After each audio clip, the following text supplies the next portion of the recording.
DDG episode 63. My name is Dave Hunt, and I'm joined, as always, by Michael Swick. How's it going? 2021, starting off pretty rocky. we're moving forward. How's The world didn't magically get better when the clock struck midnight that day? No. It almost seemed like it was getting worse. All right, we are Digital Days Gaming. We are a weekly podcast that covers all platforms of gaming. If it's a mobile game that's trending or showing some interest amongst the peoples, then we will definitely be talking about that. But other than that, we are mainly covering just gaming as a whole, the industry as a whole, whether it's Switch, PC, PlayStation, Xbox, all of the above. If it's something that's looking like it's hitting some news, then we'll talk about it. And holding the show until Tuesday due to some scheduling conflicts proved to be worthy, as there actually is some stuff to talk about. Every time we do that, it turns out to work out. So as the companies are getting back from break and they were putting their ducks in a row, so to speak, and started making a couple of announcements, and I expect there to be a little bit more announcements coming over towards the end of this week, the beginning of next week also, as the year is starting to ramp up. And some companies, the stuff is starting to end in January and February. Their physical years start to end. So a lot of them end in March, but we'll start to see some stuff. Yeah, I expect within the next week or two, we're going to get a ton of release dates on stuff. Yeah. So if this is your first time listening, thank you so much. Please consider following us on Twitch, as well as subscribing to the show on whatever podcast service that you use. We do live stream the show, almost all the shows. I think we're at like 48 out of 52 in the year that we've live streamed on Twitch, twitch.tv/digitaldaysgaming. And then we also release on your podcast services every Thursday morning at 6 a.m. Today's recording is on a Tuesday, which is typically about a day later. But like I mentioned, it is worth it to wait because it actually gave us a little bit of news. So we're going to jump into some of that news, and I'm going to give it right over to Michael. All right. So this was a story that I put in before. We got a bunch of news later on. But this is a little interesting to show you how 2020 was the year of Nintendo, and Nintendo always seems to have these years. But Amazon released the list of top 10 sellers on video games for 2020, and the list is heavily dominated by Nintendo. 7 of the 10 games on this list are Nintendo Switch games. Dave, you want to take a shot at what is number one, unless you pulled up the article? I actually haven't. I was like, okay, all right. Let's see if we can. The link. Yeah, the top one. It has to be Animal Crossing. Okay, correct. Number 2. What came out this year? So is this just what sold best in 2020, or what came out? What sold best in 2020? So there could be some old games in here. There are some old games in here. All right, then 7 of the 10 are Nintendo Switch games, though. Okay, so did the Mario 35th anniversary come out in 2020? Yeah, it did. Yeah, 3D All-Stars is number 2. That came out towards the end of last year. And I would say number 3 is probably still Breath of the Wild. No, surprisingly, but Breath of the Wild is number 10. So number 10 is Breath of the Wild. It was on a lot of sales for like $40 most of the holidays. Oh, so is it Immortals? No, it is not Immortals. All right, well, Baddest Page is helping me in chat. Is it Mario Kart? Yes, it is Mario Kart. Mario Kart 8 is still selling crazy. All right, so, then Pikmin 3? Nope, Pikmin 3 is not on the list. So number Paper 4. Mario? Nope, Paper Mario is not on the list. Okay. Yeah. Huh. Big online gaming community for this one, even though online sucks. But Fortnite doesn't really sell. No. So this is... do you want to keep guessing? No, go ahead. Okay. Super Smash Bros. Ultimate is number 4. Okay. On that list, which... I mean, I know the new characters are getting added, but that's almost like a 2018, 17 game at this point, right? Yeah, so was Mario Kart. Mario Kart's a launch Switch game. Yeah. It's on there. Okay, number 5 is the first PS4 game on this list. If you want to take a shot at that. Last of Us? It's multi-platform. No, the multi-platform game that the PS4 copy just happened to sell high up on the list.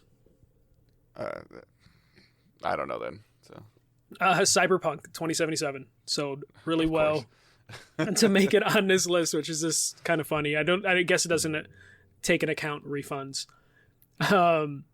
Number 6, I'm surprised number 6 is on this list. I'll just say it, just because there was a lot of shortages on this. I thought maybe shortages would have hurt it in the long run, but Ring Fit Adventure is number 6. Okay. So, because early in the year when the pandemic started, they sold out like crazy, and then you couldn't find them for several months. So I thought Nintendo said that they were a shortage because like manufacturing issues, but apparently it sold enough to hit number 6 on Amazon's top 10. Number 7 is just a mainstay. I think it's been in the top 10 for like 10 years now. You want to take a shot at it? Minecraft? Yep, Minecraft. And then number 8 is, and it's Minecraft for PC. So that would be one of the non-Nintendo ones. Right. And then number 8 is Hyrule Warriors: Age of Calamity, which is kind of surprising that made it on there, but it's got the Zelda name. That's name. Like you're picking something up off the shelf and you're getting your kid a Switch and you see a picture of Link or Zelda, like that's name.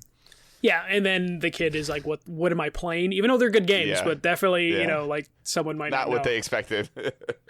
Number 9 is The Last of Us Part 2. Okay. And then number 10 is Breath of the Wild. But crazy fucking year for Nintendo. But you can see the benefits of not releasing a new console. When the other ones are releasing, because like no one really because there's some games on PS4 that I was like, I'll just wait for the PS5 version of that, so I didn't buy it. So you're seeing that probably benefit Nintendo. But also, I think that it's the family-friendly, safe thing. Like Nintendo is 100% the family-friendly, safe thing. Just that you know that if you're safe no matter what game you pick up on the Switch.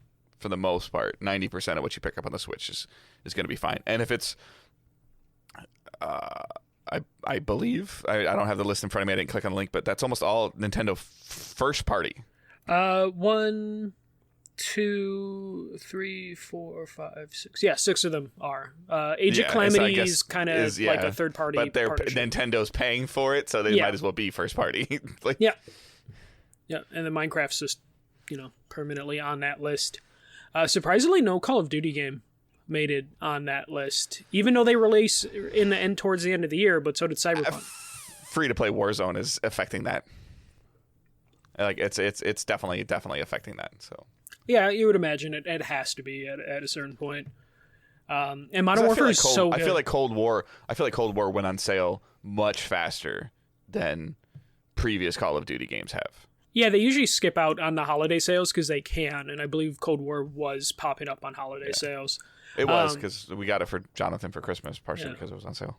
And it also, like, that happens with Call of Duty every once in a while. When the previous game is really good, no matter the quality of the game following it, that game will suffer because Modern Warfare is just a really good game, and then the Warzone counts. Most of the time, like when you see those Call of Duty games come out, you start getting that fatigue in August, September of the previous year's Call of Duty, and I don't feel like Modern was having that problem. Like I feel like it was like we were already going, are they going to run both at the same time? Because it still has Steam.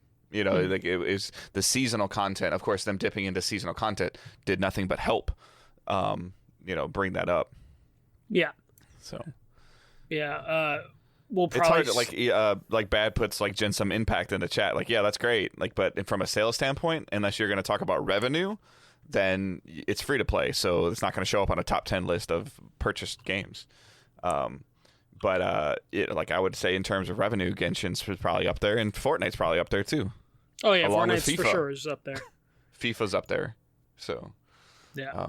But like the community of FIFA is I would assume is purchasing at this point in time is purchasing their game digitally and purchasing their obviously purchasing all their virtual content. And I would say that NBA 2K is up there too for revenue. Yeah, all those sports games are got to be up there for revenue, except we won't hear that until we get the financial calls in like March, exactly what they're pulling down. And even then, they kind of get a little weird with those numbers because they don't like to admit that that's, the gambling aspect, the thing the reason they developed the games. Well, it seems like whenever we see those numbers come out, that's when you start seeing the stuff like getting in front of like the petitions or getting in front of lawmakers of like, look at how much money you make, and it's almost gambling because you're like you're telling me to spend $5 on a random box that I don't know what I'm going to get out of it, and it's like, okay, sure. No, it definitely you'll start to get those, and yeah, like Genshin Impact, I'm sure the revenue on that is like crazy with how popular that is, how big of a tail that game has. It has its own genre called gacha.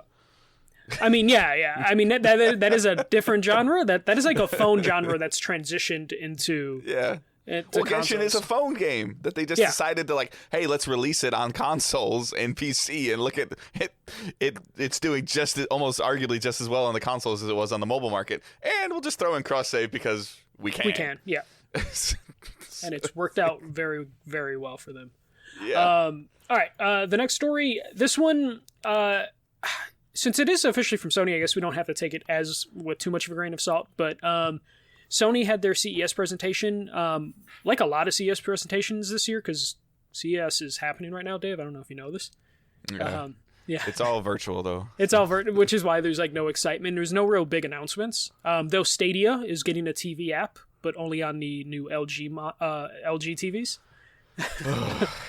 So I was going to put that in here just to get Dave frustrated. I'll be happy with that because it's just going to force Xbox to make their app. Yeah, like that's Xbox all it's going will partner to do. with Samsung, and that's what I want. So yeah, like right now, because Stadia partnered with LG, the TV manufacturers are now probably bidding for Xbox. And Phil Spencer's probably just sitting there going, bigger library, better service, better name. Yeah. And then can just, go to the Samsung rep like, hey, TCL is offering me this much. Samsung's like, all right, we'll offer you this much. And then just keeps going back and forth. Which, again, I'd rather just put it on everything that they possibly can. Yeah. Because knowing my luck, they're going to put it on a TV that doesn't support.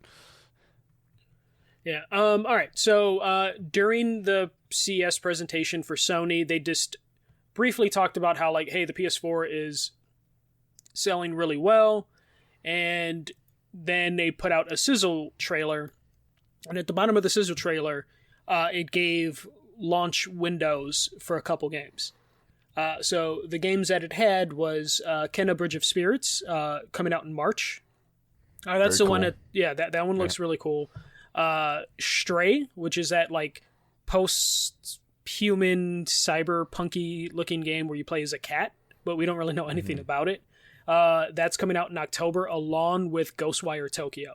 So those two are slated for October, which is really good. That means PlayStation has a chance for like a really crazy 2021 because their third-party stuff seems to be their third-party exclusives, and then their first party. When we were doing that year forward, like the look ahead, I was like, wow. Like something's gonna give, but anyway, like Ghostwire has previously been delayed, so giving it a window is always a good thing.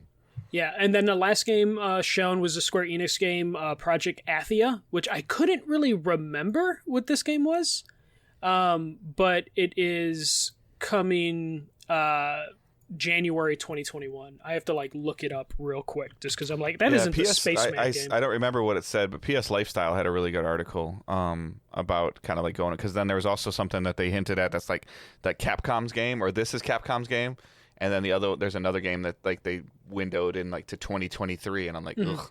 Oh, the Capcom Spacey game is the 2023 one. Project Athia is a really cool looking, I believe it's an RPG coming from Square Enix. That's one is January 2021. So just more games potentially coming out this year. Sony looks like they might fucking kill it this year. Like they have potential. It's looking really, really, really good. It's just going to be the matter of how much stuff. It's only going to be PS5.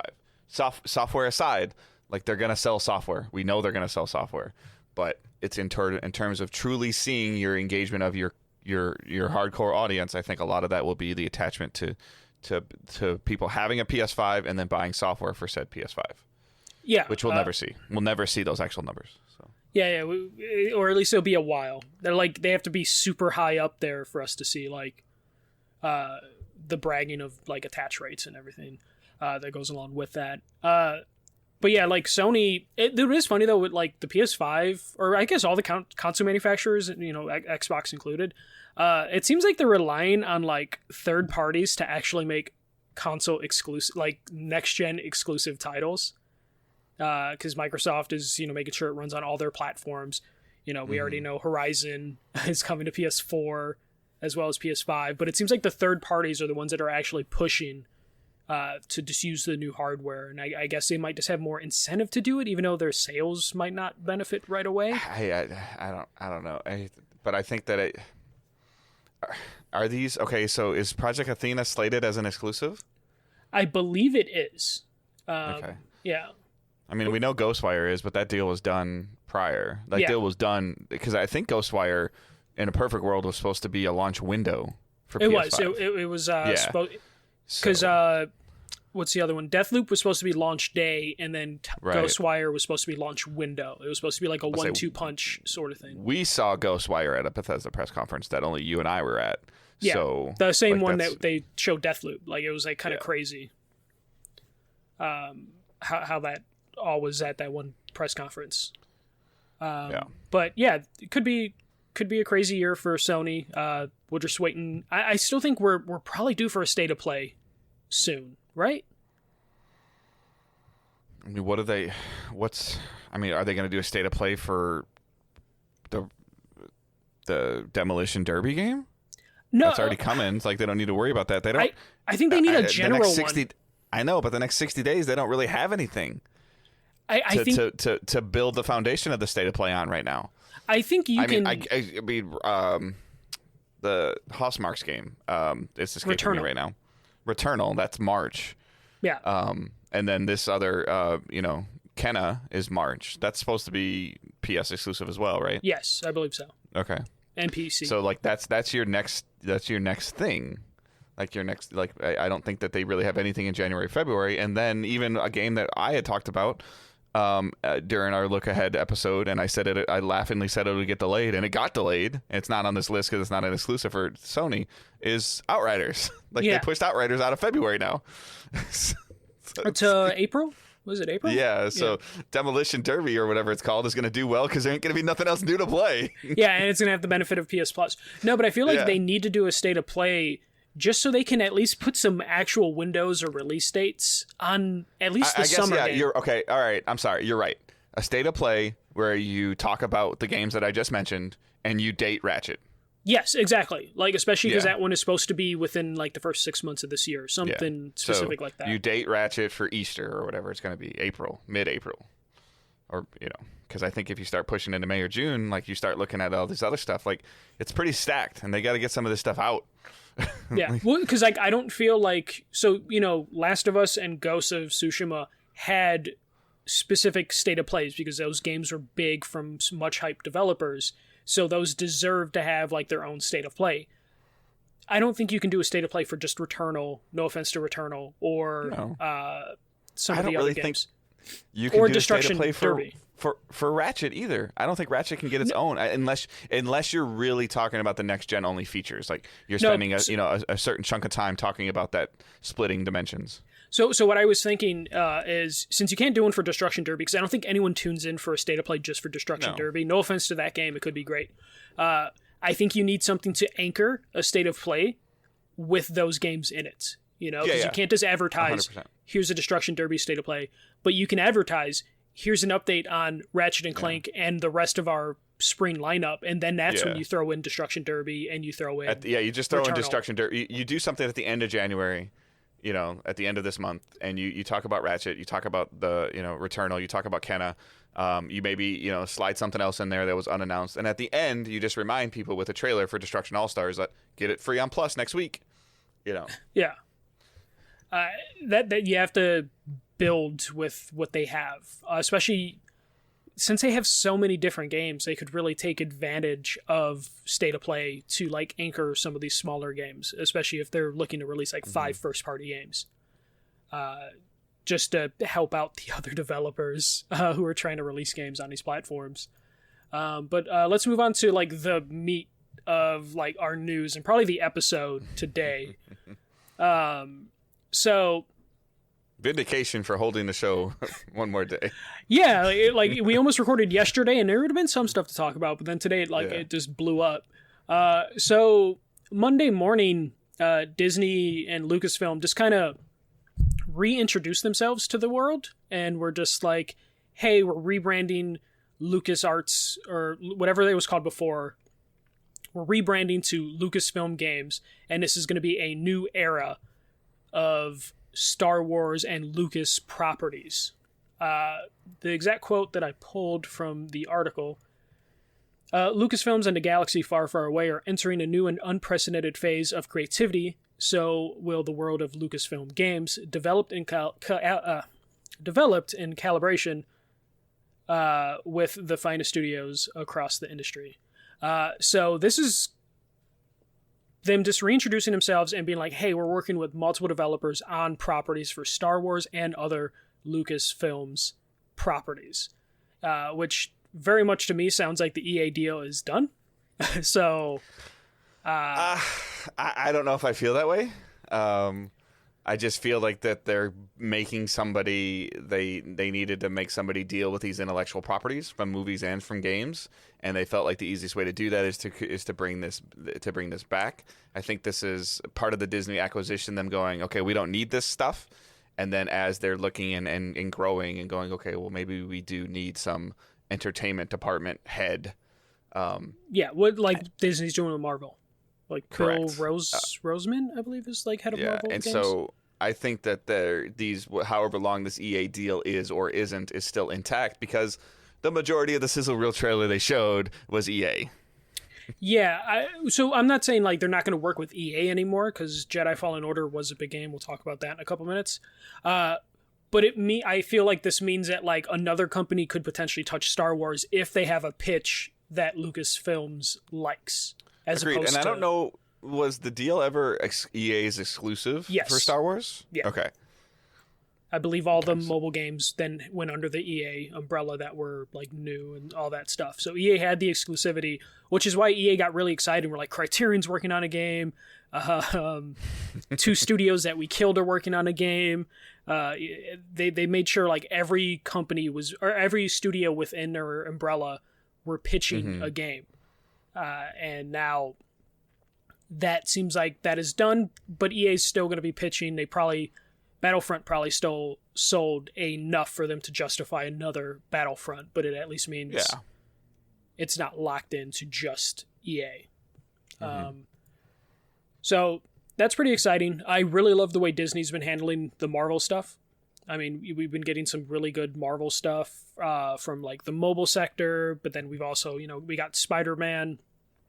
We got the Ultimate Alliance on the Switch. So there's cool stuff happening within the Marvel universe. We have Avengers, that counts. It's fine. I think rough launch aside, and whether you like or don't like the game aside, the fact that there is an Avengers video game on consoles right now is a cool thing. Yeah, and it's a live service game, so it's not going away anytime soon. Probably because of contracts.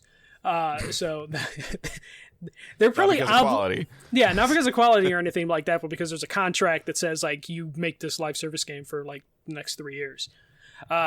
So that's a good way to handle this, as opposed to just like having EA do what EA does, and for every hit EA has, they give you like 3 horrible like alternatives at the same time. So that was cool. This was then followed by I guess it was caught me by surprise, but Star Wars Jedi Fallen Order is getting next-gen optimization updates to the current versions of the game. So the Xbox One and the PS4 version of the game will be patched as of today, or yesterday when this was released. And this is going to improve the frame rate across the Xbox Series S, X, and PlayStation 5. So you're getting locked 60 frames per second, and then resolution increases based on what platform you are. I could bore you with the specific resolutions, but they're aiming for 4K. If you have a PS5 or an Xbox Series, it's going to run at 60 frames, and it's just going to look better than it did on your other consoles. Yeah, a lot of dynamic resolution happening for like the PS5. I don't think there's any resolution updates for the Series S, but that's kind of a given because of the power up behind it. I thought there was something, but frame rate. Yeah. So this game is on sale on PSN right now for $23.99. It is part of EA Access or EA Play, whatever it's called. So if it's worth $24. I've played probably 80% of it. on PC. So it's definitely worth $24 in my opinion. If you have EA Access or EA Play, it's on there. It's part of the library. And if you have Game Pass, you then have EA Access / EA Play, and it's on there. So if you have Game Pass, it's available, and you should definitely check it out. I am tempted to because of I don't know if my PC had a hard time with it or didn't have a hard time with it, or if the game at launch was a little iffy, which it was. But I don't know if I'm torn right now. I can just play it on Game Pass right now and start over, which it doesn't bother me because I had a fun time playing with it, and it's been over a year, so it wouldn't bother me to play it again. But I do want to finish it. I'm running back and forth with, do I just up my or resubscribe to EA Origins for a month, finish the game, and be done with it, or do I start it over on console and just play it? So I have to. But this also could be a game that I could stream as well, because I wouldn't have to be so focused on worrying about paying so much attention because I know most of what's going on.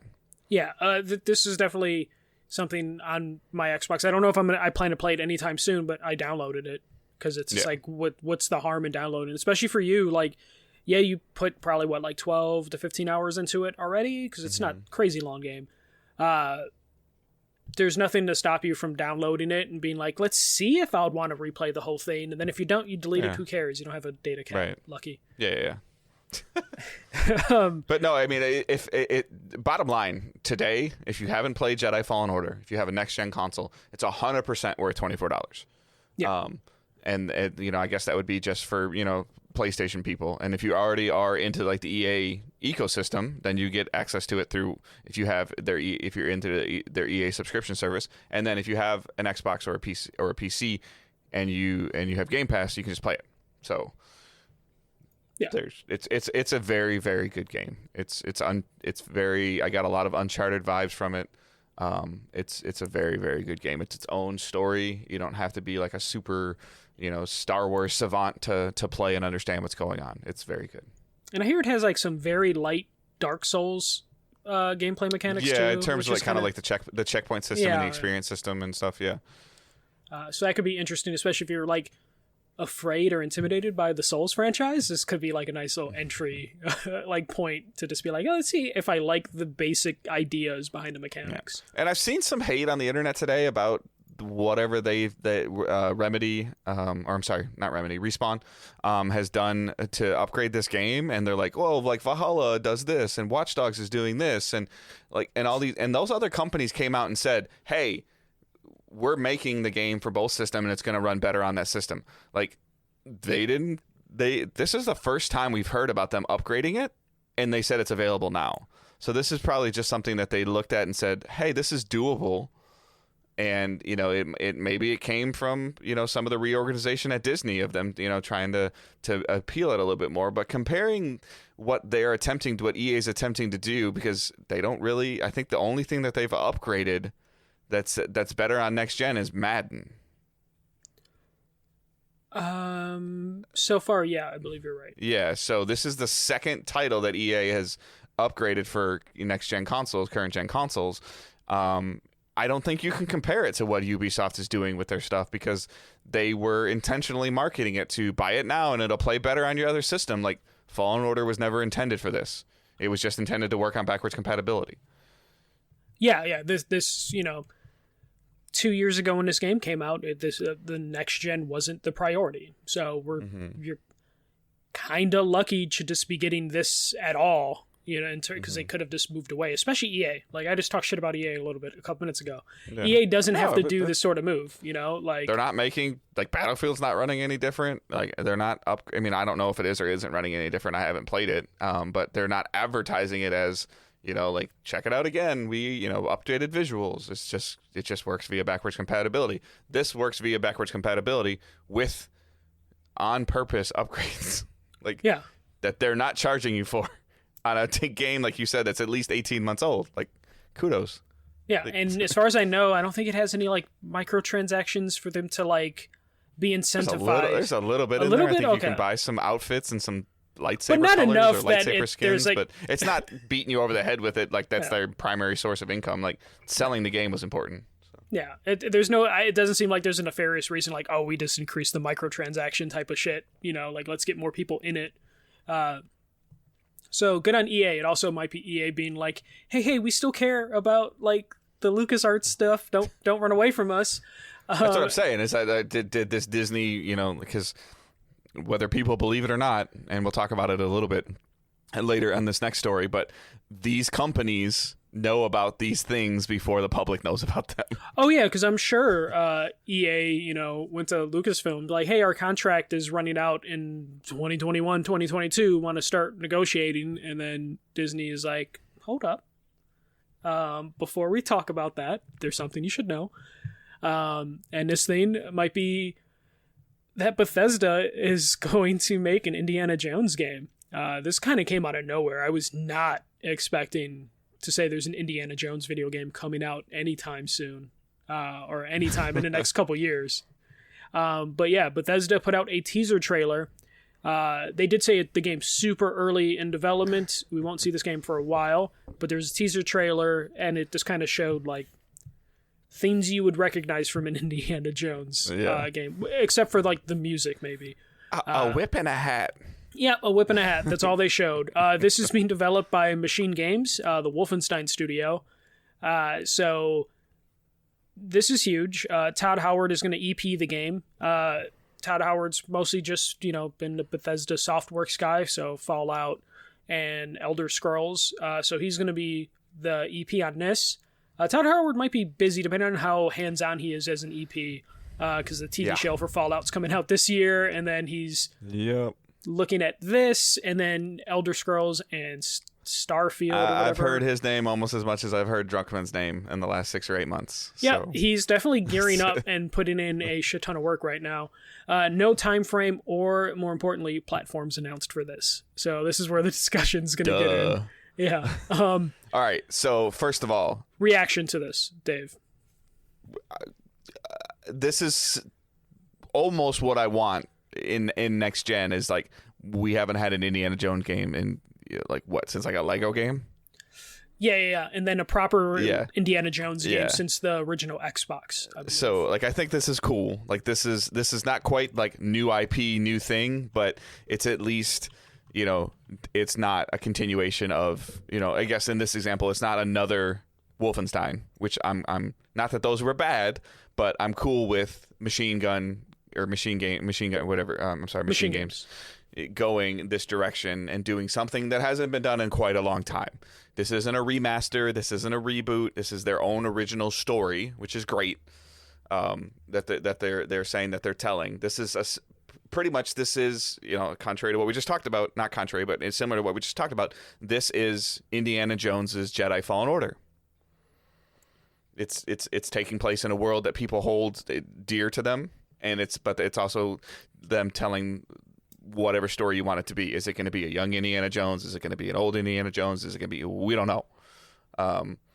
The first thing, as I saw the studio's pedigree that's doing it, the first thing that immediately came to mind was what CD Projekt Red just went through, a studio that's primarily done first person. I would assume that Indiana Jones is a third person. Yeah, it would be so silly to do first-person Indiana Jones. Yeah. Unless you can't get Harrison Ford's rights, to his face. then so you do first person. I'm guessing that this is a third person, so that's the first, red flag in my head. Yeah.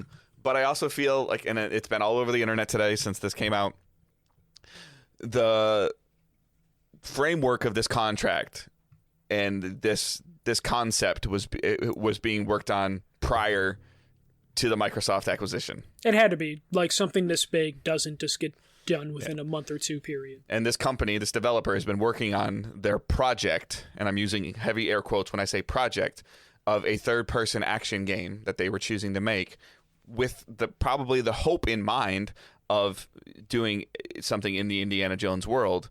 And then they would, they're pitching this concept to a studio and saying, this is what we want to do. And they need the intellectual property of Indiana Jones to do it. So is the game far off? 100% it's far off.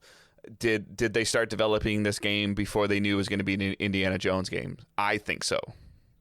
It depends. It depends on like on the Disney side, because what usually happens in a scenario is Disney or Lucasfilm will kind of reach out to different developers of like, and they'll go with the idea of like, pitch us your game and come back in a month or 3 months with like a bare bones prototype. So we didn't know exactly that's true what it could have been, but yeah, right. There's a chance that it was like, we want to make a cool ass adventure game, and then there's five IPs on a board that they're hoping it can be. Yeah, well, you know, like Indiana they're inspired Jones was by one of the 5. Yeah.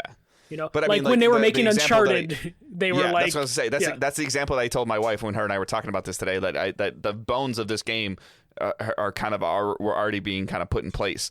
Naughty Dog didn't know that Nathan Drake was going to be Nathan Drake until I would almost say a year before release. But the game itself was still being made. Yeah, like, they were like trying to knock that down. Like if you look at old character models of Nathan Drake and trying to get the personality, the voice acting, all that stuff can come together. I wanted to prepare a little bit more for this, but like Halo Wars was I remember this from Jason Schreier's Blood, Sweat, and Pixel book. They were and again I'm terrible. I'm sorry. Like I'm gonna talk half out of my butt when I say this. They were a studio that was making the game, and they pitched it to a publisher. Microsoft picked it up as the publisher and said, "We love this idea.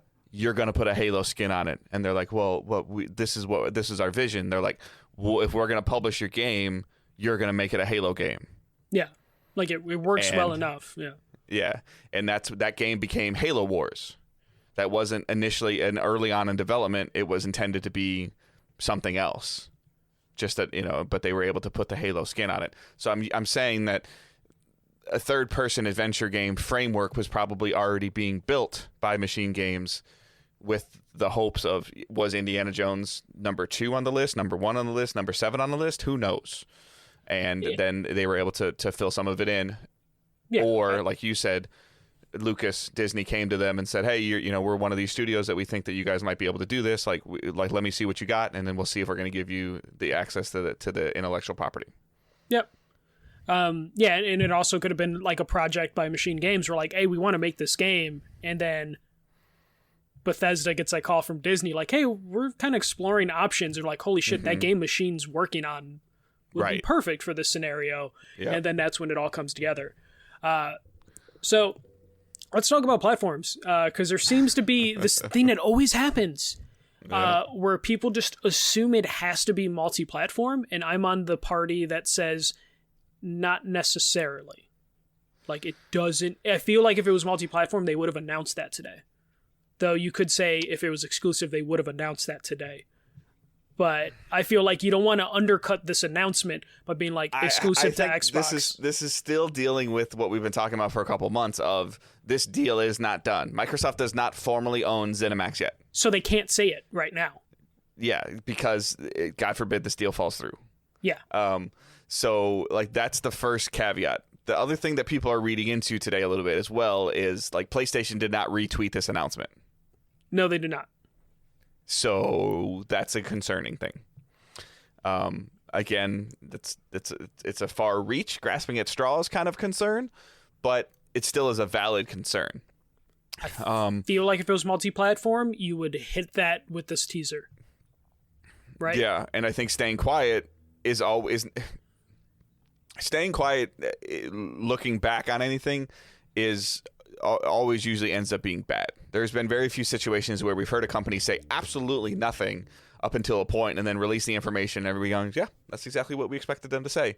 They're usually holding their cards close to their chest because there's something that they don't want you to see. However, I do understand the aspect of Disney wanting every single dollar they can get. And the way that you get every single dollar that you can get is by putting it on as many platforms as possible. But here's the thing. Disney with Marvel let Ultimate Alliance be exclusive to the Switch.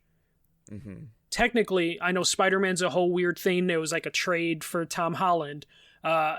Would have probably wanted Spider-Man to be on every platform, but it's exclusive. Mm-hmm. Avengers has Spider-Man DLC. That's exclusive. Avengers desperately needs content for that game to work out, and they're going to shoot themselves in the foot because Spider-Man's going to be exclusive to one platform when that whole ecosystem needs a boost.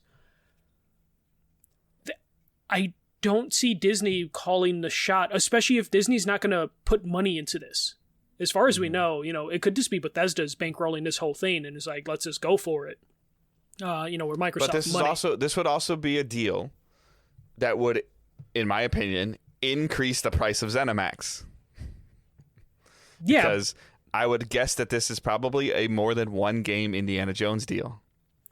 Potentially, yeah, for sure. It could definitely be a franchise of when ZeniMax is being purchased, or people are looking into purchasing them, and ZeniMax is, producing their portfolio to companies that may or may not want to purchase them. This was on there. It had to be a potential revenue increase in revenue, showing the value of their company. So, if I'm at the same time, if I'm purchasing the company, and by the time this game comes out, Microsoft should 100% own ZeniMax. They'll own them by the end of the fiscal year. So yeah, so I could see the scenario of where it is only on Xbox and PC, and that's okay. You can't, as a gamer, in my opinion, you can't sit there and go, Spider-Man is great, Horizon is great.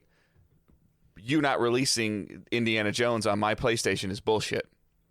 Yeah, that's just the business of it, You can't be that guy. No, you can't. Do they need to recoup their money from? Does Microsoft eventually need to recoup their money from Bethesda? Do they need to from a business standpoint? Yeah. Is it going to put Microsoft under as a company if they don't? No. Yeah, and this will I don't think Indiana Jones is the biggest IP. I went in this discourse on Twitter. No. But it's a cool name. Yeah, it's a cool name. It carries weight. It's gonna sell, just like Avengers sold because it was Avengers. It's gonna sell because it's Indiana Jones. There's gonna be dads my age or older that are gonna see it and they're gonna buy it for their kids and be like, "Hey, back in my day, we played this game. Check this out." Yeah, this would be a game you introduce to someone that's older. Be like, "Hey, you don't play video games, but you know who Indiana Jones is," and then you show them, and then they're like, "Oh my god, he looks so real." What old people do. Yeah. And that will be, a reason to buy a Microsoft console would be a reason to get Game Pass. Microsoft's not gonna lose out too much, other than Microsoft can't have an ad campaign that's here's Indiana Jones, you could buy it for $60 on PlayStation or buy it on Game Pass. As much as that would be a very successful ad campaign, they wouldn't do business that way. Mm-hmm. Of hey, here, buy this one for 60 or get it for whatever here. You wouldn't see a commercial like that of on every platform and then another tag that's free on Game Pass. If you're Microsoft, from here on out, you just have to, if there's something coming from one of your studios, it has to be exclusive. Game Pass is a very volatile business plan that they needed to succeed at any cost. Yeah, I mean, we've gone round and round and round and round about this, but what is better? Selling 3 million copies of something, or 5 million copies, or 7 million copies of something at $70 a head, or getting, I don't even know, 500,000 new people giving you $8 a month. Yeah, which then they would hopefully find another game, and then they'll subscribe another month, and you buy them in. Mm-hmm. So it's not that I'm against this being multi-platform. I'm just preparing people for the reality that there's a chance this will be exclusive. I want everyone to be able to play every game, but I don't want to see people pissed off if they find out Indiana Jones is exclusive to Microsoft because it's developed by a Microsoft studio. There. And I agree with you 100%. When Machine Gun came out and said that they're making it, I think they would have said it and it'll be available on all platforms. I think they would have said that today. It would have made the news that much higher trending, especially because PlayStation's keen. If PlayStation tweets something or PlayStation puts out a trailer on their YouTube channel, it's guaranteed to blow up. Especially everyone's hungry for PS5 news. So, and then this far down the road, okay, let's say best case scenario, Q1 2023 for this game, right? Mm-hmm. So, how many PS5s do we think are going to be in the wild by that time? Probably 20 to 30, maybe. Million? Yeah. Okay. worldwide. So, and then let's give them the 2-to-1 ratio that it's rumored that they're going to be to the 2-to-1 PS5 ratio. So that means if there's 30 million PS5s, there's 15 million Xbox Series. Yeah. Right?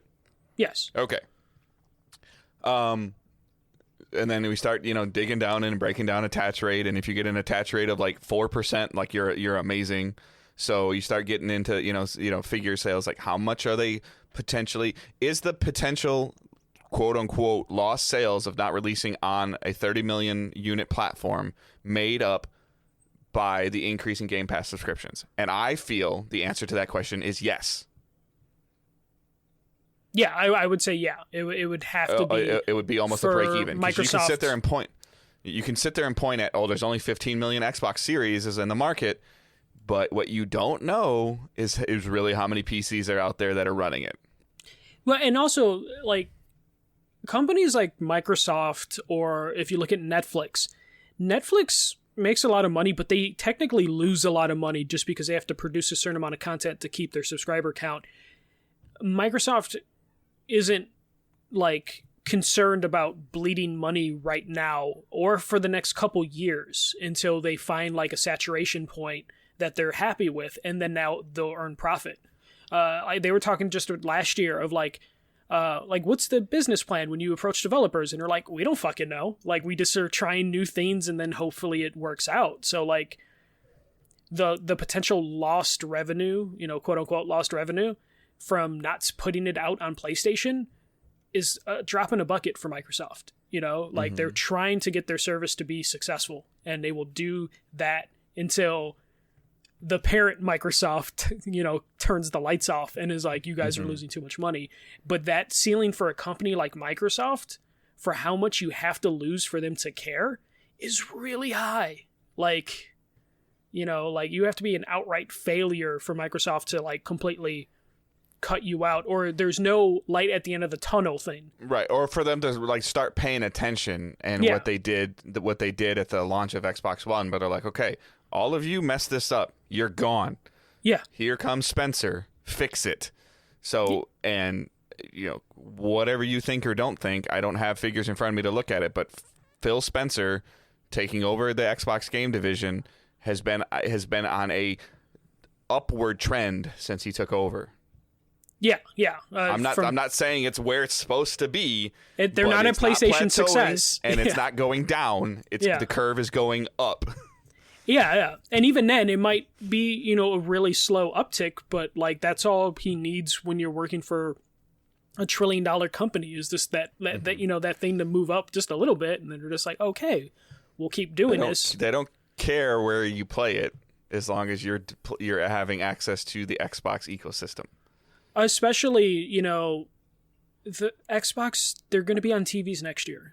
That app is coming. That app is coming, and then that stuff is going to be in those boxes. Like, there's going to be a 90-day trial of the Game Pass. Like, you're going to get a controller in your box. They're going to be better than Sony was with their deal with those TVs that they had for PS Now, because their library is going to have new and current titles in it. You're going to get an Xbox controller in your television, whatever deal that you talked about. If they sign a deal with Samsung and you buy a new Samsung TV, there's going to be an Xbox Series controller in there. And it's going to connect to your TV wirelessly. It's going to have an app, and you're going to have some type of trial to Game Pass. Yeah, and here's a market that no one's really talking about. There will probably be the streaming app on Windows machines. Like currently right now, there's just Game Pass. xCloud is still supposed to come to PC, by the way. Yeah. That's what I'm saying. Like, yeah, you get a bunch of garbage on, a PC when you buy a PC that you usually uninstall. There's an Xbox app built into Windows 10 right now. Yeah. There will be an xCloud app built into Windows out of the box that will probably come with a free trial. I think it'll just be the Xbox app at that point. Yeah. But no one clicks it. So there'll probably be a thing where as soon as you open up your PC, a window pops up being like, hey, you have access to hundreds of these games, and here's a free trial for 14 days. Yeah. So there's crazy money in this for Microsoft. There's going to be a screen on your tutorial of your Samsung TV as you're setting it up that's going to go, hey, that controller that's in the box, you should check it out and see and type your code in for Game Pass and check out the 150 titles that are there, including Halo Infinite, if that's the time that they're going to do it. Yeah. Like, like that's why people that are like freaking out. It's like PlayStation's already given up on PlayStation Now, because PlayStation Now used to be on TVs, and then they pulled that shit off TVs for no reason, really. Like, it wasn't hurting PlayStation Now to be on different platforms. xCloud's going to be on iOS this year. Yeah. Like, so I'm sorry. Like, I get it. Like, console sales matter. Yes, console sales matter. Software subscriptions and software sales matter more. Yeah. It's a frequent flow of money. Your one-time $70 purchase does not mean anything compared to the $15 a month they could potentially get to you. Especially if you give Amazon a certain amount of dollars per month, Sam's Club, Costco, BJ's, any of those services that you pay to be a member for access for, to have certain perks for, and then you sit there and say that the software title of selling, X amount of Uncharted 5 is more important than that $20 I give to the grocery store per month. I'm sorry, your thinking is flawed. Dude, I was just going through my subscriptions, and I'm like, oh, I have Hulu, and then I was going to cancel it, and I'm like, oh, occasionally I watch stuff, and I still give it fucking $11 a month. Like, yeah. It's just how it is. But we'll just wrap this part up of just like, I hope Indiana Jones comes to all platforms. That will be great. More people play it, the better. But just brace yourself if it turns out to be exclusive. I'm gonna laugh my ass off the day that somebody figures out how to connect a DualSense to their new 4K 2.1 HDMI television, and they play a Game Pass game on it. I'm gonna laugh my ass off. It's gonna happen, it's gonna happen. It's this Bluetooth device. Because you're not gonna need an Xbox console to play Xbox games by 2023.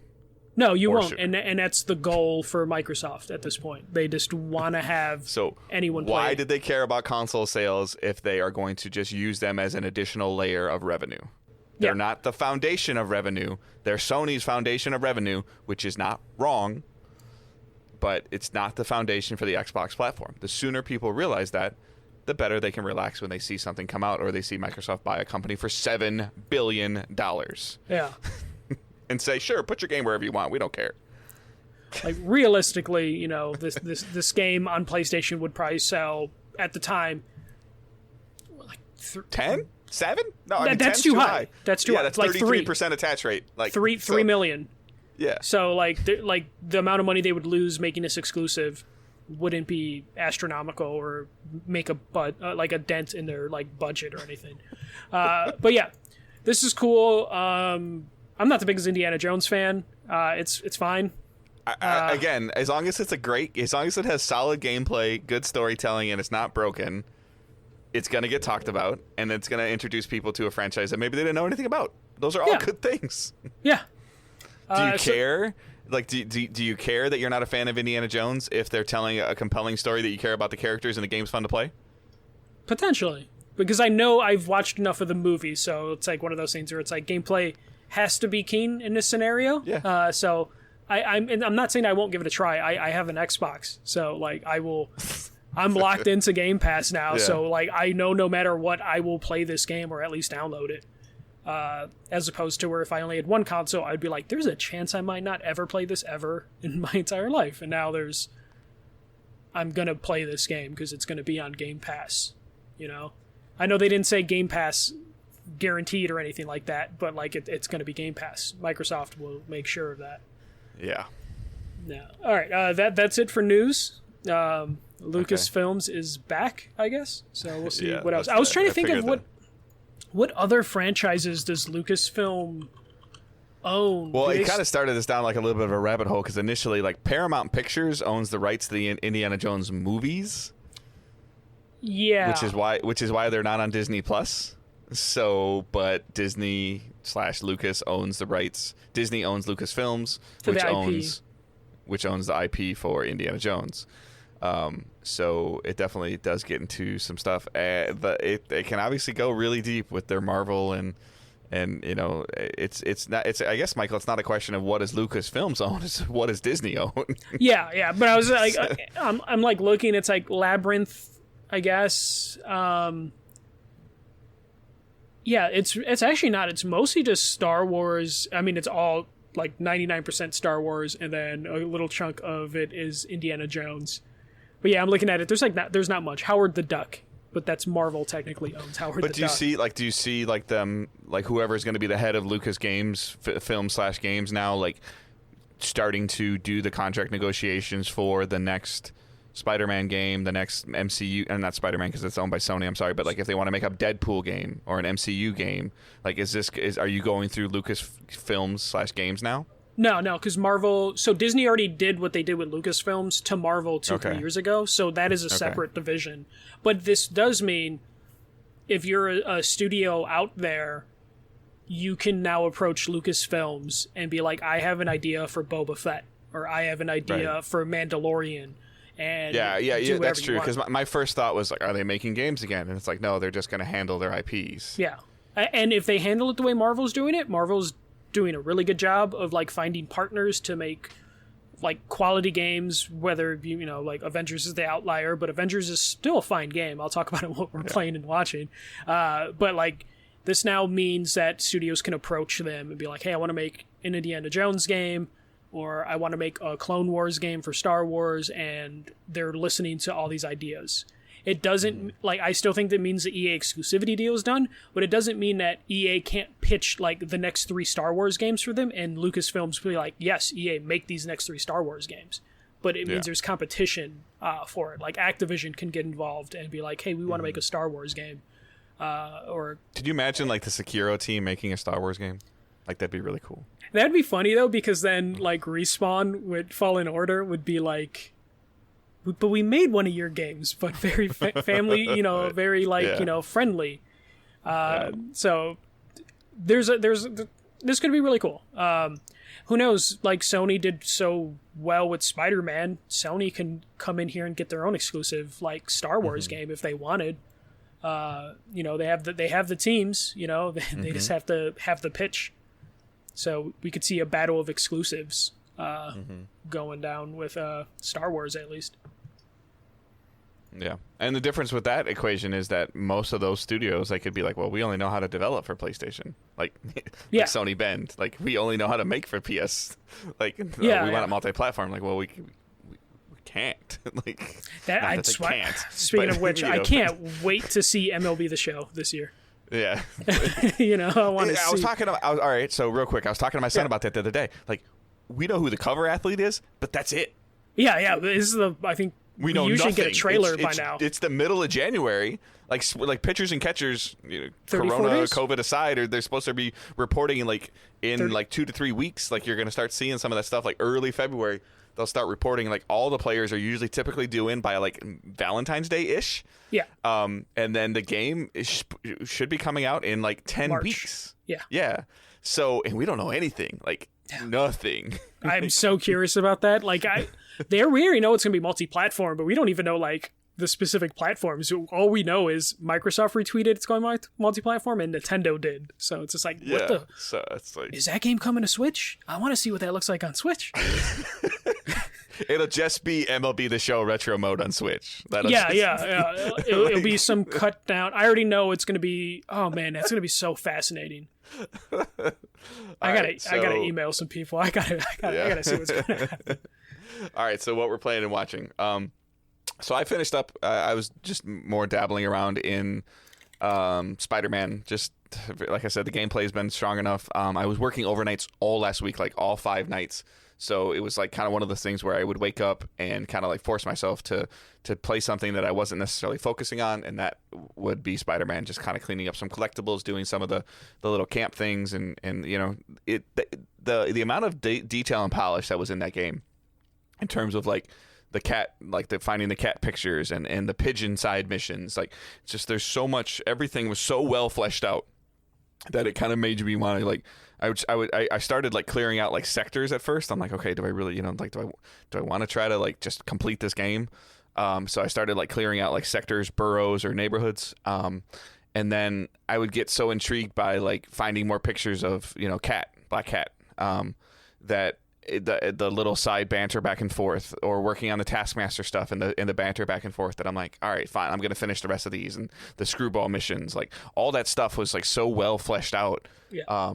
That it was just great. Like the side missions I was just like, they weren't just throwaways. They weren't throwaways. Like, and it gets better in Miles with the side missions and stuff. Yeah. My son Owen has been playing Miles Morales on PS4, and there's been a couple scenarios where I had to he needed my help with some stuff. That game doesn't run very well on PS4. That's a shame because it used to run well. So and I guess the only reason that I kind of say that is because I played it all on PS5, and you significantly notice the load times, significantly. Yeah. And then there was I was helping him with this particular cutscene that was pretty interesting. I'm like, oh cool, I get to watch this again. And I felt like it could have just been my launch day PS4, but I felt like the cutscene was very jumpy. It wasn't able to keep up. I'm assuming you did performance mode on PS5? I think I ended up setting it.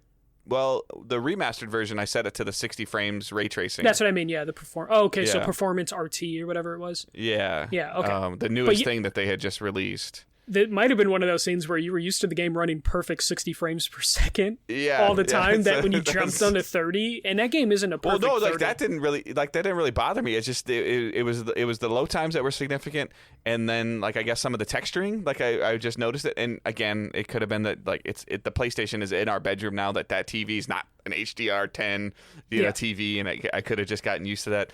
Me plugging my PlayStation 5 upstairs into my new TV that I got in November has forced me to buy a new BenQ monitor for downstairs. Forced, air quotes, stimulus money. Forced. So there, but I was just kind of one of those things where it's true. If I would have played it on PS4 and then played it on PS5, I'm like, oh, this is a really big improvement. And now playing it on PS5 and looking at PS4, I'm like, ugh. I can see that. I haven't loaded up my PS4. Actually, I don't have a PlayStation anymore, or PS4. I guess I gave my PS4 Pro to someone. Oh no, we have our Sarah's got her PS4, which isn't a launch PS4, but it's 2 years after it came out. Yeah. We're playing Rock Band on it, and I was like, oh my god, Rock Band kind of runs like shit after I've been playing games on the PS5, because especially that game, you're watching the frame rate of the characters moving and the note highway, and I'm just noticing this stuff. I'm like, this kind of runs like shit. I gotta actually probably spend a day to try and download all of that stuff to the PS5. Well, my son went out of town for a week, and then he came back, and when he went out of town, he took his PlayStation 4 with him. Play video, there's a bunch of party games and stuff on there. He went to his girlfriend's house, and then he came home and he was hooking his PlayStation back up upstairs. I'm like, what are you doing? And he's like, well, I'm just plugging it back up. I go, why? He's like, well, I want to, there's sometimes I might play a game on there, and I'm like, everything you can play on there, you can play on that. Also, the everything. I was like, yes, everything. I don't think we own any of the 11 games that don't work. Also, the game share stuff is pretty damn good on the PS5. I noticed, in terms of having multiple accounts have access to the games and stuff like that, there didn't seem to be as much bullshit as there was on PS4. So there's no reason to keep a PS5 and a PS4 plugged into the same TV if you're worried about this one has the license. Other than hard drive space. Other than hard drive space, though, I'm proud to report it's been a week with an external SSD plugged in, hasn't crashed once. Okay. Awesome. I think they might have fixed that.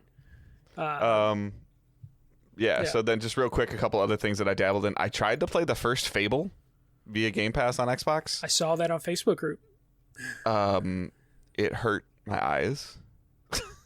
The colors on it are very blown out, so I'm not surprised. I gave it a good hour try. I feel and I just got to find the sweet spot with the settings on my television too. I'm still kind of messing with that. Somebody when I first talked about it a couple months ago and made sure I had it off vivid, you've mentioned to me, make sure it has off vivid.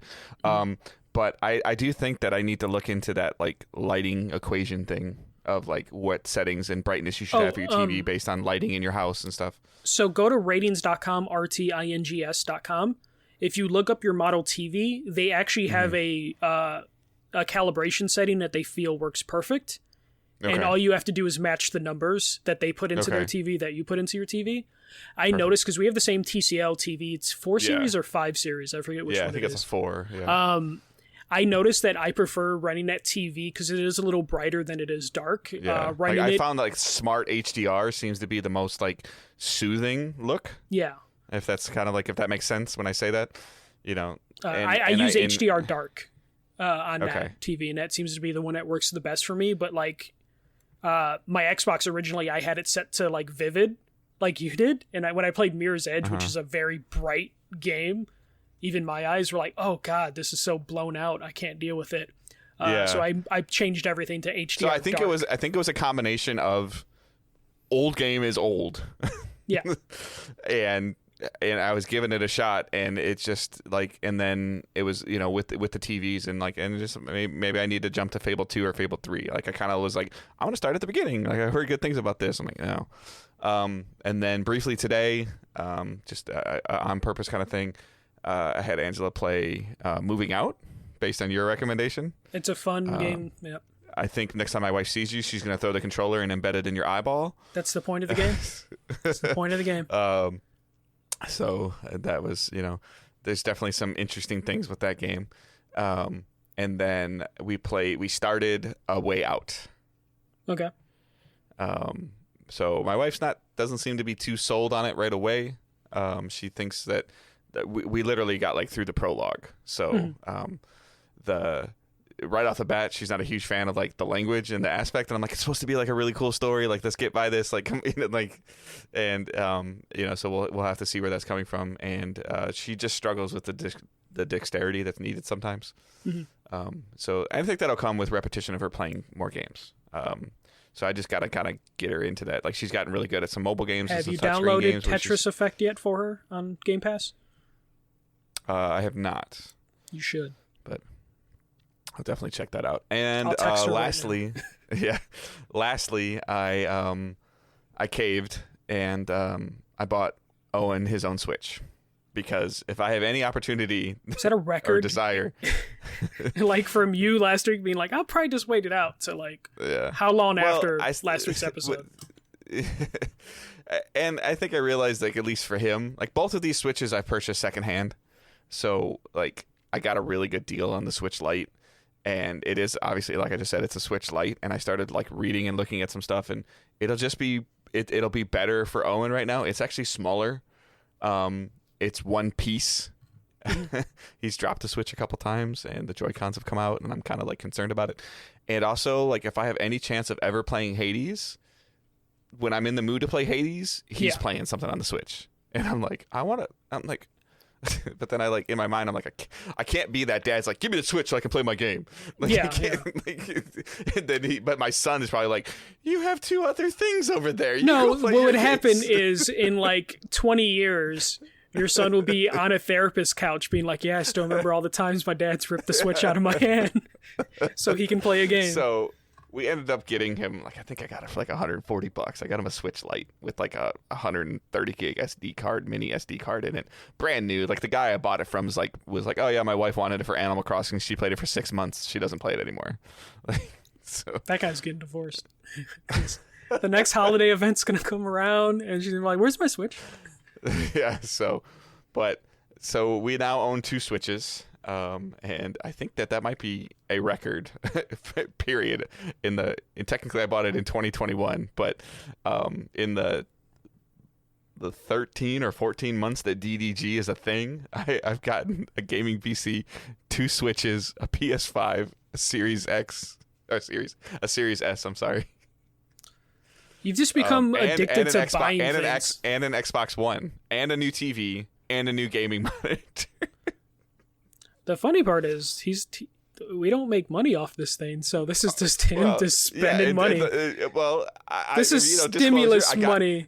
Stimulus money, and we did get I got hazard pay during the entire time that I was working during the first initial shutdown. Okay. I got a significant increase, but we've done a better job budgeting our money. And to be honest with you, like one of the kids being home, like most of the time, like there's been a lot of things that like the world's been in a tumultuous state, but for the most part, if from my perspective of my family, my direct 5 people that live in my household, we've all been okay, and we've all been able to stay the same or increase in income. So I'm not sitting there going, look at me, look at me. I'm saying I've been fortunate and I've been lucky, and we've been able to just maintain. Me and Sarah were looking at our financials, and because of the lockdown, not going out, we realized how much money we saved just by not using like public transit every day, not going out to eat, because even though you could do that technically for a while last year, we were not doing that. I mean, my wife is obviously driving significantly less. Yeah. On top of her not going into school teaching daily, as well as her mobile tutoring that she was doing. So doing a lot of that stuff remotely has saved. Yeah. So yeah, you realize how much money you save when you can't really do anything outside. Yeah. Because I definitely noticed that myself, of just like, oh yeah, no, like that 5 months where I was furloughed and didn't go out of the house. I didn't. And my wife's in chat, and what did we get the wife? The amazing company of me being home more often because of all these like nifty gifts and things that we have in the house, and your ability to send your 5-year-old away with the Switch and not have to worry about what he's doing. Do you realize what would have happened to Dave with no sports last year if he didn't have these video game consoles? This man was like listening to old baseball games in the car or some shit, if I remember. No. I was avoiding those. So. Yeah. Did you watch anything? What did we watch? I thought I watched some stuff. I mean, just my regular stuff. I don't think I watched anything new or significant. Yeah, nothing. No, we watched. Yeah, because especially with me working overnights, we weren't really watching anything. I'm actually looking forward to like the day after you're listening to this podcast, if you're listening to the audio, that WandaVision show comes out on Disney Plus. Yeah, Friday, right? Friday, yeah. So I think 2 episodes released that one. So like starting to see how the MCU handles their television shows is going to be really, really cool and interesting. And just kind of seeing like Netflix announced today, like they're going to release a new movie like every week. Yeah. Does that mean that they're all going to be good? Probably not. But it's more of a reason for Michael to, do his every movie ever podcast. I've been thinking about it. Yeah. All right. So yeah, that's it. Yeah. My list is pretty light. So more Grindstone. That's just like a mobile game on a Switch. I realize I find a Switch game every like other month where I'm like, this is the game that I play when I want to do something else, but need a distraction. A little bit more of Avengers, still kind of going through that. I haven't touched any of the multiplayer. I've just been like slowly going through the story. Me and Sarah on Saturday, she wanted to play Edith Finch, so we played Edith Finch on the Xbox because it's with Game Pass. Even though I should have probably just downloaded it on the PS5 to clean up some trophies.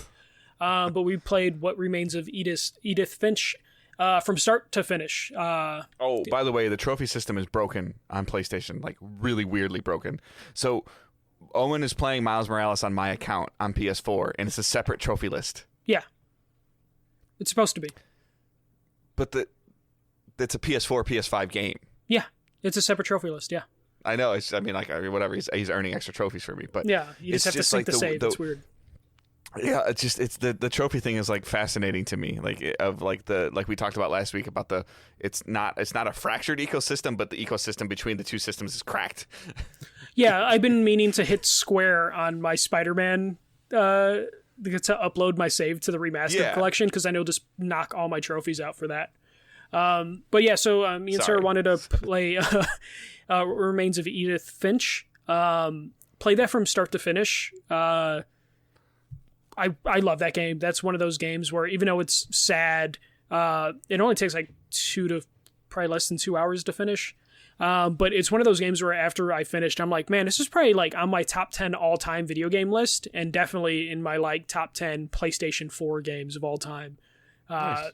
And I really want to play Unfinished Swan, since they're in the same universe, to just like play that, because I never finished that. So it was one of those things where I didn't know it was in the same universe, and so like the developers like confirmed that they're in the same universe. So kind of want to replay that, and I think that came out on PS4. I know it came out. I think it was a PS3 game, but I think they remastered it for PS4. So I'll probably download that for PS5. And then I can't talk about it really until next week, but Scott Pilgrim versus the World, the game. We got a review copy from Ubisoft. They re-released Scott Pilgrim versus the World, the game. And I'll give more details for that. So I don't know exactly how strict the embargo is, but I will let you guys know. And holy shit, Limited Run Games is releasing so much stuff for that game this week. It's going to be the first time I'm buying Limited Run stuff. Nice.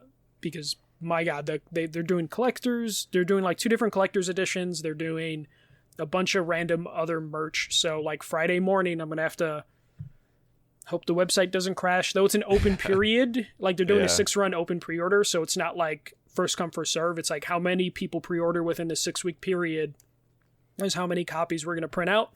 But I still want to get it right away in case they decide like they won't do that or some weird stability thing happens with them. But yeah, I'm going to end up spending a lot of money on Scott Pilgrim versus the World game, which is just bizarre to me. When you finish, I have a question that I want your opinion on, or I need your thoughts on, because you're using GameFly, so I wanted to talk to you about that when you're done. I just don't want to forget. So okay, and then that's it for playing, and then watching. I'm just going through Atlanta, the FX show with Donald Glover. Going through that, really love it. It's a lot darker than I was expecting it to be. Like they talk about some serious stuff, and it's like sometimes a very depressing show, but it's still funny throughout. So almost done with finishing that up. I think they are shooting the next 2 seasons back to back just because Donald Glover's like super busy. So they gave him like 2 years off from the show, and now he's got to shoot like 2 seasons back to back or something. So I think that's coming back this year. So that's why I wanted to finally watch it and catch up. Because I really am a huge fan of him. So that's actually it for me. Like pretty light week, other than watching CNN and all the other political stuff last week. You know, oh boy. Man, I don't know about you. Not to get in like this isn't like a political opinion thing, but I do find it fascinating the whole process of like how the Electoral College works. Like I was up to like 3 a.m. after all that craziness just to watch them name each state and then be like, are there any objections? And they have to say it in a very specific way. And all that stuff was super fascinating to me. And I was up until like 3 a.m. watching that. It's a flawed but necessary system. Yeah, but like it's, I mean, I don't want to go like deep down the hole, but like it matters, but it needs some tweaking. Like, yeah, it definitely needs tweaking. Everything that was written back then, it was supposed to be a living document that changes over time. So things need to change. But it was just one of those things where I wasn't expecting myself to just be like, well, I mean, it was also a crazy day that led up to that. But like I was up till 3 a.m, even though it was like a foregone conclusion what was going to happen at the end of the session. But it was still fascinating to watch it and just being like, this is fascinating. I actually want to learn more about this stuff. Because like this, I didn't know like how all the wording was very important, how they have to just everything they do is very specific. The thing that I've noticed the most about is like, and it's fine, and this is not a political statement when I say this, but the formalityness of Congress is fascinating to me. That's what it was for me. I was just so like, fascinated. Why can't they just do this virtually? And my wife's like, well, it's written in the Constitution, like in person. I'm like, really? Like the words in person are in the which is one of those things that will probably change in the next like 10 to 15 years. And the specific wording they have to use and go through every state, they can't just like start. And where like somebody's like, oh, that's void. You put this word in. You put the A in front of the I, and I'm like. We gotta go into a recess. Like, it was just like, okay. I don't know. That was fascinating. That's it. All right, GameFly. Yeah. Do you feel that it's worth it for me to use it for Switch only? So that's kind of what I'm gonna use it for. Is specifically the Switch This conversation games. just started. I have a desire to play Link's Awakening right now, but the way that I play Nintendo games, I have Paper Mario Origami King. I played it. I beat it. It's in the box. It's stayed in there for 4 months. 6 months now. I think as a Switch mechanism for games, I think it's actually worth it because Switch games fucking never go on sale. And the ones that do go on sale... but I feel like I'll play Link's Awakening and I'll put it away and I'll be done. Like, I'm not going to go back and play it again. Yeah. No, that is So, definitely the reason I'm doing it. Especially some Switch games are kind of rare. So I just dropped my wedding ring if anybody's watching me on stream. Okay, so. you just like freaked out. It's still on the floor. So Okay. like, I don't know where it is, but we're going to find it later. So like I honestly think like if you're interested in playing a bunch of different Switch games, GameFly actually isn't the worst idea. Yeah. It's like $5 a month, and it's one game at a time. I don't need more than one game at a time. I don't have enough time for. I think it's like $10 a month. I forget exactly. I think there's a promotion for like the first 3 months. It'd be like $5, and then it's like $8.95 or something like that. And then there's different tiers. Whether you care about new releases, you get put on a lower tier. And I can wait. I feel like I can wait. So I mean, and there's so much stuff that I haven't played on the Switch. Yeah, especially like you don't need to be on that high, because I think the I want new releases day one tier is like $15 a month, and if you're catching up on the Switch, you don't need that tier. Yeah. You know, because you have years of games to catch up on. That fucking Splatoon 2 rarely goes down to $40. Yeah. You know, like, so it might be worth it for a couple months just to catch up on everything. But yeah, so I'll definitely check it out. I mean, I feel like if there's really nothing, like if I play a game and I beat it and I send it back and there's nothing I see that I want, I'll just cancel my subscription for a couple months, and then if something's like there's a desire, I'll just re-up it and ship it to me. Like, it's so. All right, let's jump into the questions. I don't think we have very many of them, which this is fine. This is just a comment, actually. Yeah, so. It's a comment question since we're pretty much near the end of like the time frame that we shoot for each time. So, Chris Volek, Xbox used to have a great app. They redid terribly before the release of the new console. The new app has no possible way to access the store, and it positively sucks. I've never had any issues on the Series X store or through the Microsoft website, though I don't necessarily use that all the time. The website isn't great, I'll agree, but I quite like the store through the console itself. So, I don't think that I've actually gone on the Microsoft store on my console. I know, I think that's what you were saying. I just go into the Game Pass thing and look at the stuff that I want to download. There's enough in there for me to worry about it. Well, because there's nothing on there that you care about buying because you have Game Pass. Right. I did last week, like while we were recording, I was like kind of putzing on the app on my phone to see, like I searched like random games that like I think I like searched like Cyberpunk, of like a game that wouldn't be on Game Pass and that I wouldn't own. Mm-hmm. And there's that download, like the download to console button is always there. And I think that has to do with like Xbox has the ability to allow you to download a game without purchasing it. That's weird. But they want you to be able to. So what they're trying to do, and I think when they allow that to happen, is they're trying to negate that wait time of when you decide that you actually want to pay for the game, that it's just ready to go.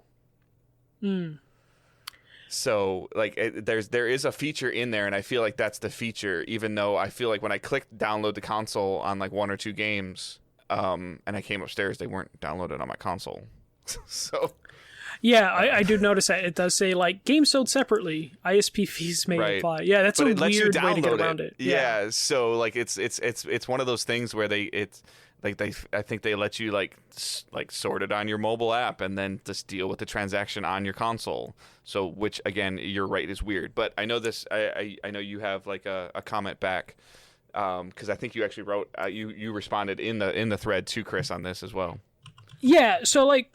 I did notice I have to look exactly what I wrote, but the store, like, it's updated a couple times. The last update seems to have made things slightly better, but sometimes that store just does not load for me, like, at all, which is... Found my wedding ring, for the record. Which is kind of frustrating that it, like, doesn't, like, load at all sometimes for me, and it just crashes out, and, like, their website isn't much better. Like their website. I can't speak. Like, I'm sorry. Like, I haven't tried to purchase a game on Xbox because I feel like at this point in time, with the amount of social interaction I have with the people that I play games with, it's if I bought Rainbow Six with a gift card, or I took an Amazon gift card, bought a PSN gift card, bought Rainbow Six, as I knock more stuff over on my desk. I feel like if I'm gonna buy a game that's a multiplayer game or anything, I'm just gonna buy it on PlayStation right now because that's where the people that I know play from the last 7 years of my life. Yeah, I just find that there's just too much stuff on the Xbox store. And that's just the problem with like having so many backwards compatible games, just kind of cluttering it. The PS5 store I don't think is much better at all. If anything, it might be worse. With how and PlayStation then handles my it. experience with that is through the app, and I just purchase stuff on the app, and it just downloads, and then it notifies me that's downloaded. Yeah, and then a lot of people hate the hand, app, but I like it. Yeah. I don't know. I think they both need to fix their stores. Microsoft has updated their store a couple times, at least patched their store, because that's a new concept to me of this, like the store getting a patch a couple times when I load the store, and it's like, oh, because I turn my consoles off. I don't put them in rest mode, so every time I boot up the Xbox, it's downloading. Fancy, because he doesn't have a day, because he has a data cap. He doesn't want it to down. That's why he doesn't. No, I don't have too much stuff downloaded. I only have Xbox 360 games on my Xbox Series X, so there's no patches coming in on that guy. Next generation hardware, and I'm playing games from 2005. Yep. Because I want to play them not on the PS3, and it was a bad time playing a lot of those games on the PS3. I was definitely one of those fanboys that were like, I don't care if the game runs like shit. I'm playing it on my PS3. And oh my god, that was a mistake. Funny how we evolve and mature over time as more light is shined on things. So. I didn't realize how bad we had it on the PS3 with some of these third-party games. Like, oh my god. Thank God the PS4 fixed all that stuff. All right. So that is our show this week. You can follow us on social media at Digital Days Pod. We'd love to see a little bit more interaction on our Twitter. You can send the questions using hashtag AskDigitalDays. So if you aren't following us on there, please follow us. We'd love to get that number up higher and get some more interaction going on there. Facebook group is in the show notes as well. There's pretty steady interactions and stuff going on in there. You can follow Michael on Twitter at FirstMJC. You can follow myself at GoodDaveHunt. Like I said, the Facebook group and then a Discord channel is linked in the description as well. There are some people that are anti-Facebook and anti-Twitter, Branham, that would love to have some people to interact with in Discord as well. I kind of like Discord. It's not stuff like separated out, but at the same time, since it's not separated out, some stuff can get lost. But feel free to, if we need to add some different channels in there, we can do that. So please, feedback there is always appreciated. Teespring's account is in the show notes as well. Check that out if you want to get some merchandise. That's always appreciated. And Patreon is a way that you can support us directly, that we do make the most profit off of.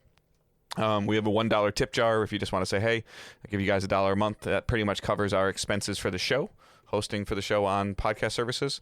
$3 gets you access to a private channel in the Discord. So for $3, Twitch subscribers can use that as well. So if you're subscribing on Twitch and you link your Twitch in your Discord, it should grant you access automatically. If it's not, please let me know.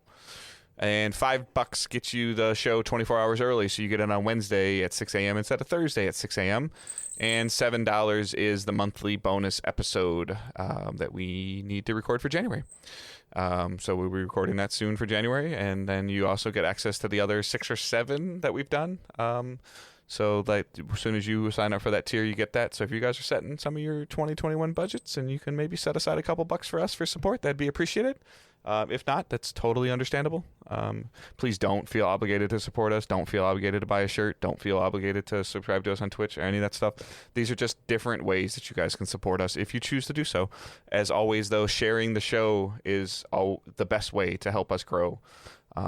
Sharing and reviewing help. So if you haven't left a written review, that would be huge. And just sharing it through social media, retweets. Retweets are better than likes and favorites, and sharing is better than liking, just because it just shows up on the timeline and maybe somebody will see it that didn't see it before. So, but as always, please keep moving forward. And I hope 2021 is treating you a little bit better than 2020 did. And you got anything else, Michael? No, just keep wearing a mask. Don't be a dick. We'll see you guys next week.